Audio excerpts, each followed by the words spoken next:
So hello everyone, myself advocate Gautam Arswal, associate with Dialyzy. Welcome to Dialyzy. Today in this video I'm going to discuss with you what are the requirements of a temporary injunction.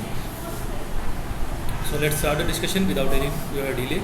So the case of Dalpat Kumar and another versus Prahlad Singh and others of 1991. In this case there has been settled that three main requirements for granting a temporary injunction. The very first is prima facie case. A suit consists of a seriously disputed question. The facts in the in those questions encourage the probability of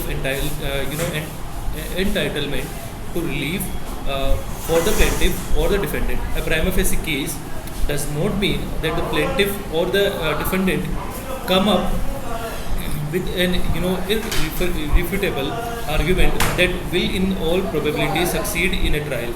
The second one is irreparable loss.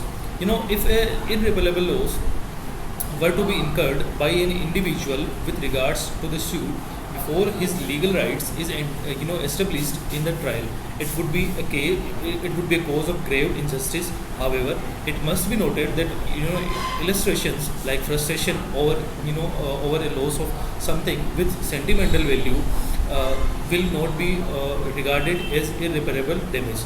The third one is balance of convenience. The court needs to compare the case of parties comparative mischief of or inconvenience which is likely to show from withholding the injunction will be greater than which is likely to arrive from granting it.